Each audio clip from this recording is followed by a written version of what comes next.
Everybody, this is Preeti Shruti and welcome back to my YouTube channel. And आज हम एक poem discuss करेंगे that is the ballad of Father Gilligan which was written by W.B. Yeats।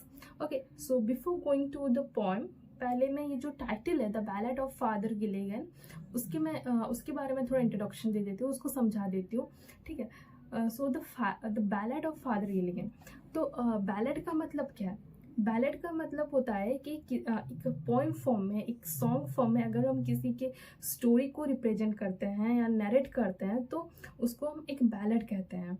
ठीक है, एक वो poem form में होता है, बट किसी पर्टिकुलर पर्सन या पर्टिकुलर चीज को लेके उसकी स्टोरी को अगर हम बताते हैं तो उसको बैलेड कहा जाता है। राइट, समझ में आ गया? The ballad of Father Gilligan. Way father किसके कहते हैं? फादर आपको तो पता है, बट क्रिश्चियनिटी में चर्च के जो प्रीस्ट होते हैं, ठीक है, चर्च में जो प्रीस्ट होते हैं, जो पुजारी होते हैं, उनको हम फादर कहते हैं। ठीक है, so the ballad of Father Gilligan. Gilligan का जो पूरा नाम है दैट इज पीटर गिलिगन। तो पीटर गिलिगन जो कि एक फादर है, जो कि एक चर्च के प्रीस्ट हैं, उन्हीं की स्टोरी हम ये पोएम में पढ़ेंगे। समझ में आ गया? ठीक, अब ये जो पोएम है इसको लिखे हैं W.B. Yeats, जिनका पूरा नाम है विलियम बटलर येट्स।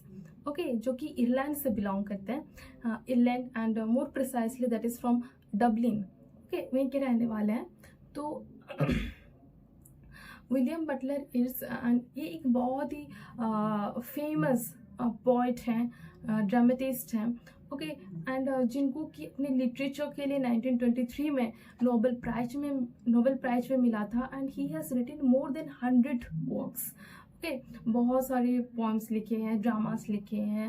ओके, अभी तो याद नहीं, but second coming, that is Ozymandias, ऐसे बहुत सारे लिखे हैं। एंड उसी में से आज हम उन्हीं के एक डिस्कस करेंगे, that is the ballad of Father Gilligan. Okay, and W.B. Yeats, okay, 20th century की एक बहुत ही फेमस इरिश पोएट है, इरलैंड से बिलोंग करते हैं। तो उन्हीं के लिखी हुई the ballad of Father Gilligan को पढ़ेंगे। सो ये पोएम में टोटल दैट इज 12 स्टैंजा है and 4 line in each, 4 line के 12 स्टैंजास हैं। एक एक करके लाइन बाय लाइन हम डिटेल क्लियरली समझेंगे। Right, so from the first stanza, the old priest Peter Gilligan watched very night and day, for half his flock were in their beds or under green swords lay. Okay, the old priest Peter Gilligan.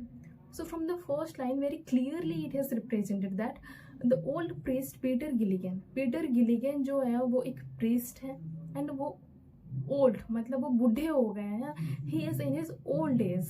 Okay, but very night and day, and वो most of the time day and night वो very रहते हैं, मतलब tired रहते हैं। क्यों? क्योंकि for half his flock were in their beds और अंडर ग्रीन सोर्स लाइक, क्योंकि उनके हाफ ऑफ हिज फ्लॉक मतलब क्या? ग्रुप ऑफ, झुंड। ओके, बेसिकली ये तो हम एनिमल्स, बर्ड्स, इन सब के लिए यूज करते हैं, बट क्रिश्चियनिटी में जो गॉड होते हैं, जो फादर होते हैं, उन्हें हम शेफर्ड के साथ रिलेट करते हैं। एंड उनके जो फॉलोअर्स होते हैं, जो बिलीवर्स होते हैं, उनको हम सीप के साथ रिलेट करते हैं।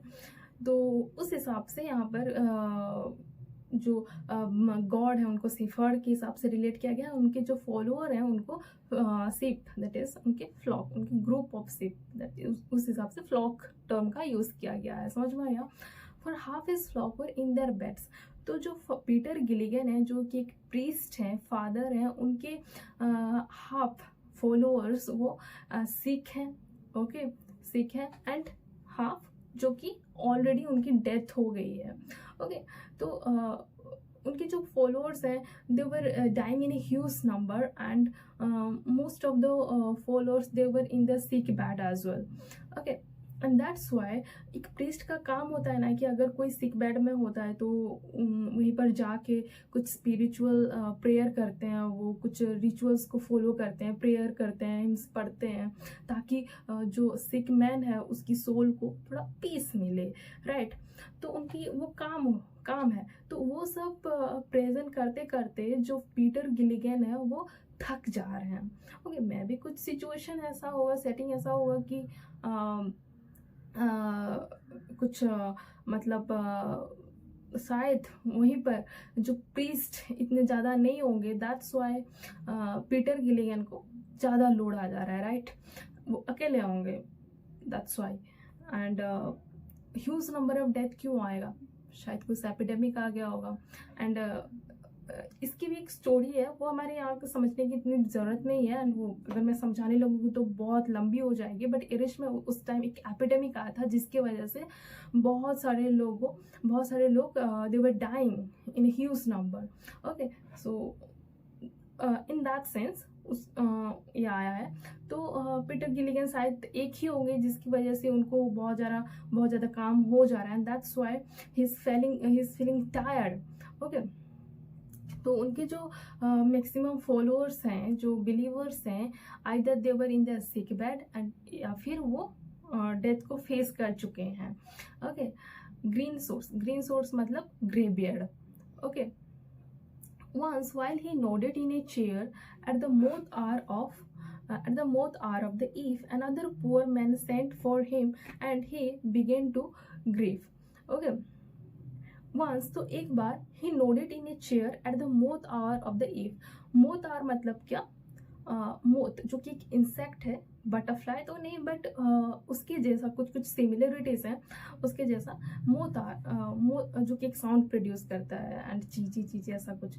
Moth hour of the evening मतलब डक्स टाइम, ट्विलाइट टाइम मतलब स्टार्स निकलने के कुछ आवर्स पहले की वक्त को हम मोथ आर कहते हैं, ट्विलाइट कहते हैं।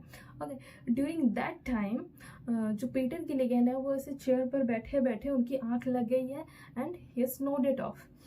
Another poor man sent for him and he began to grieve. And उस time another poor man came, और एक poor man आता है एंड वो he started mourning, lamenting। वो अपना जो grief है, ओके, अपना जो सरो है, इंटेंस सरो है, वो शो करता है पीटर गिलिगन के सामने।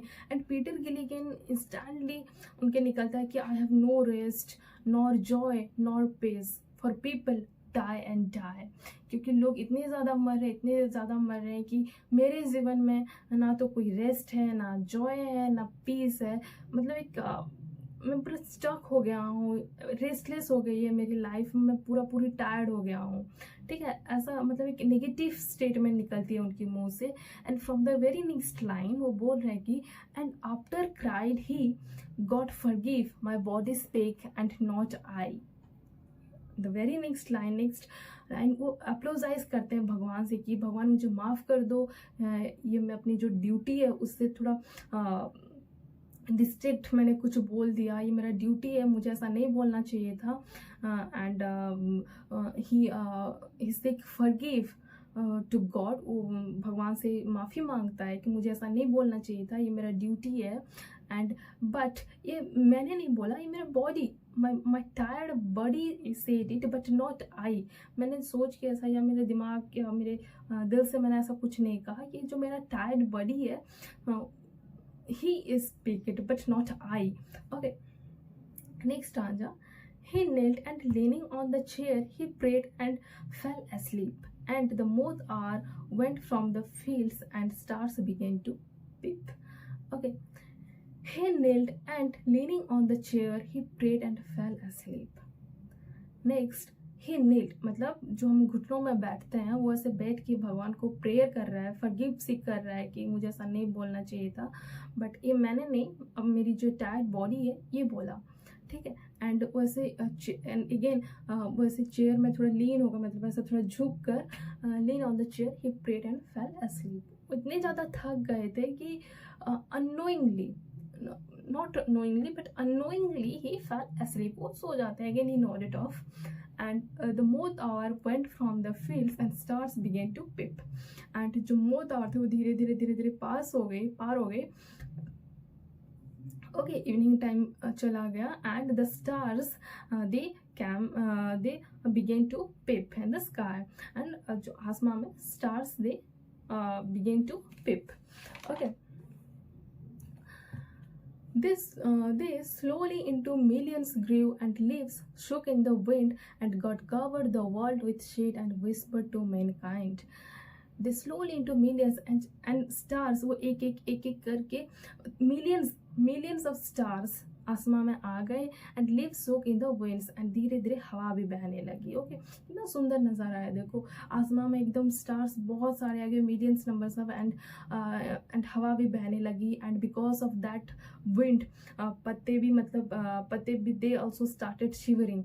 ओके, वो भी ऐसे शुक करने लगे, and God cover the world with shade and whisper to mankind, एंड पूरा वर्ल्ड जो है वो उस आसमान के शेड में कवर हो गया, and whisper to mankind, who whispered? God whisper to mankind through the medium of that wind. Okay, wind को मीडियम के थ्रू से he whispered to mankind, total humanity, mankind, that means total मानव जाति से वो बात कर रहा है, मतलब whisper मतलब एक सिंबल है। ओके, भगवान का अपने मैनकाइंड के ऊपर। Open the time of sparrow chirp when the moths came once more, the old priest Peter Gilligan stood upright on the floor. Okay, again, open the time of sparrow chirp when the moths came once more, the old priest Peter Gilligan stood upright on the floor. Next day, मतलब on the time, upon the time of sparrow chirp, sparrow मतलब क्या? sparrow मतलब क्या? Sparrow जो सुबह की symbolize करती है, मॉर्निंग सिंबलाइज करती है, सुबह they started chirping and the moths came once more, and the moths also they came once more and they produce their sound, and जिसकी वजह से the old priest Peter Gilligan वो उठ जाता है and stood upright on the floor, मतलब ऐसे suddenly उठ जाता है, मतलब वो अनोइंगली सो गया था, तो जब उसको होश आता है तो वो ऐसे सडनली उठ जाता है, फ्लोर में खड़ा हो जाता है, and mavrone the man has died while I slept in the chair, he roused his horse out of his sleep and road with little care. Okay, mavrone देखो ये एक इरिश वर्ड है, जैसे हम कहते हैं ना कि जैसे हम कहते हैं अलाश। ओके, लाइक दैट मैवरन एक इरिश टर्म है। ओके, मतलब जब हम एक स्ट्रॉन्ग इमोशन शो करते हैं, that may be of joy, anger या एनीथिंग, ओके, तब हम ऐसा वर्ड्स यूज़ करते हैं। ओके, तो mavrone the man has died while I slept in the chair, and suddenly उनके दिमाग में आता है कि जब मैं सो गया था unknowingly, may be during that time जो आया था मतलब जो नीडी मैन आया था, मे बी जो सिक मैन था उसकी डेथ हो गई होगी।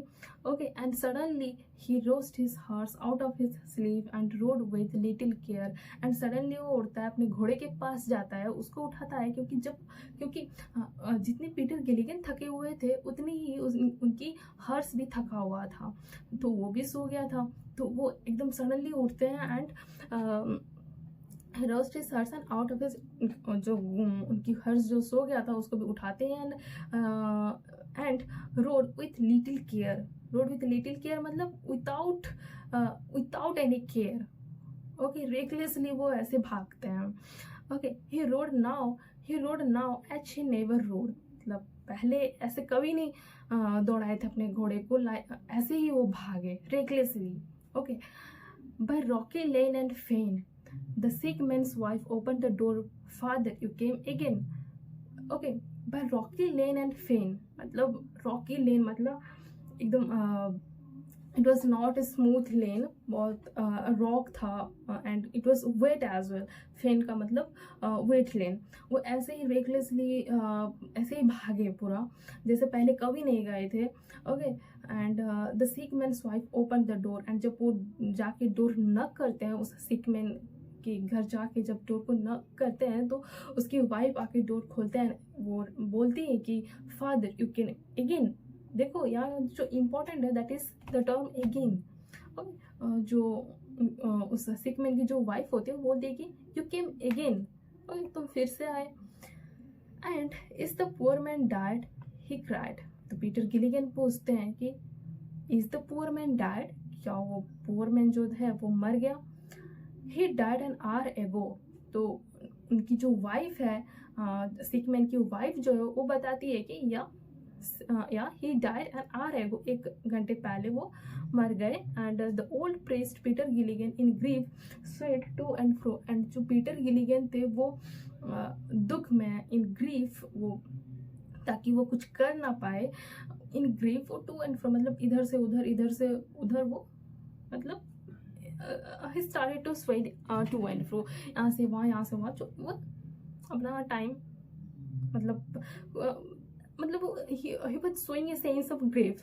Okay, when you were gone he turned and died as merry as a bird. The old priest Peter Gilligan, he nailed him at that word. फिर जो वो सिक मैन था, सिक मैन की वाइफ, वो बताती है कि when you were gone, जब तुम गए, उसके बाद ही turn and died very peacefully, जब तुम गए उसके कुछ ही टाइम बाद वो बहुत ही पीसफुली ही पास्ड अवे।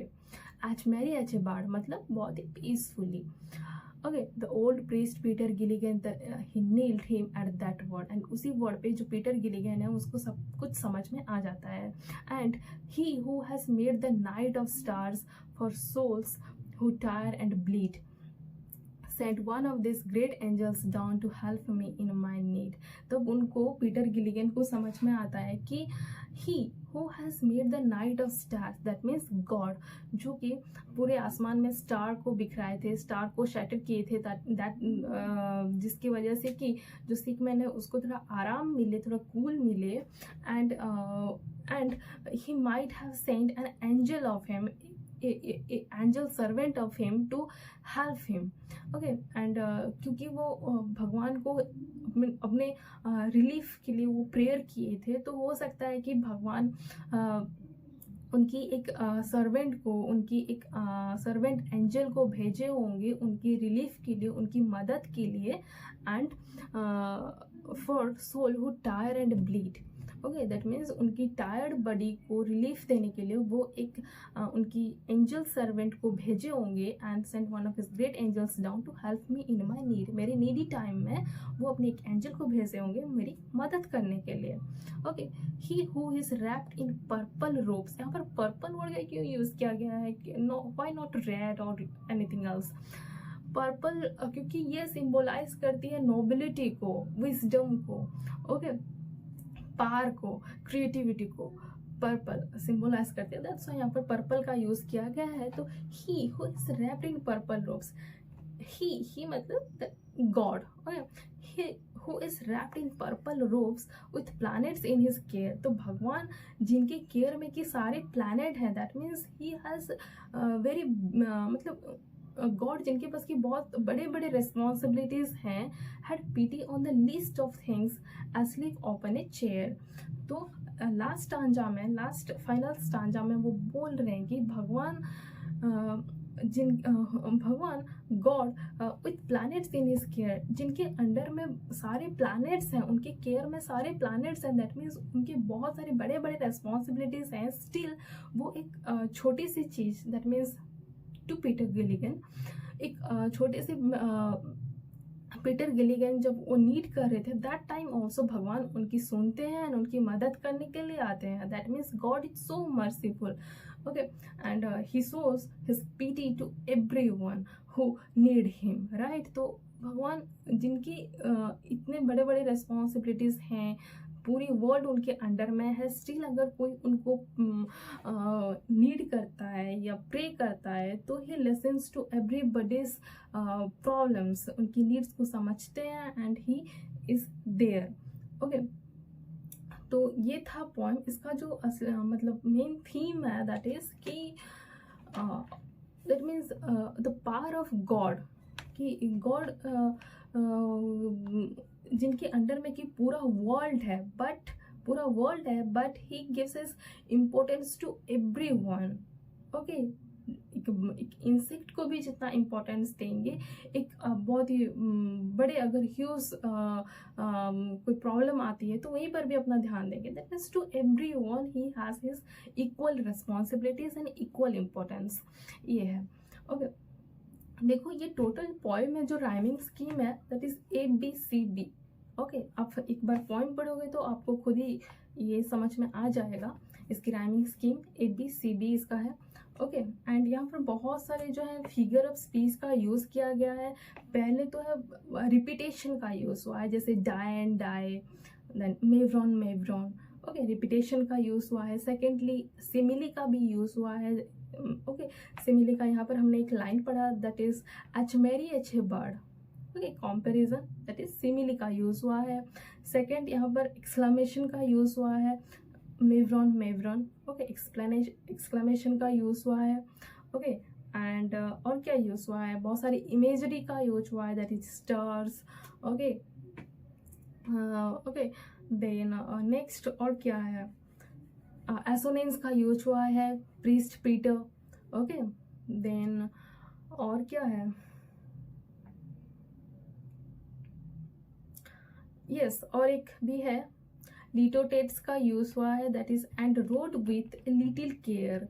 लिटोटेट्स का मतलब क्या होता है कि जब हम एक वर्बल आयरनी कह सकते हैं, वर्बल आयरनी जब हम एक एफर्मेटिव सेंटेंस को नेगेटिव वे में बोलते हैं, दैट इज लिटोटेट्स। तो यहाँ पर बोला है कि and road with a little care, that means without any care. Okay, तो उसी का यूज किया गया है। ओके सो इमेजरी का यूज किया है। Okay so this is all about the poem. I hope आपको समझ में आया होगा। ओके स्टिल अगर कोई कंफ्यूजन रह जाती है या डाउट रह जाती है, then don't forget to comment me, to ask me in the comment box below. I will definitely reply to it. And yes of course, अगर अच्छा लगा, कुछ समझ में आया, इंफॉर्मेटिव लगा, then don't forget to do a like, share and subscribe. This is all about today, and stay tuned for the next video. See you soon, and this is all about today, and thank you so much. And yes,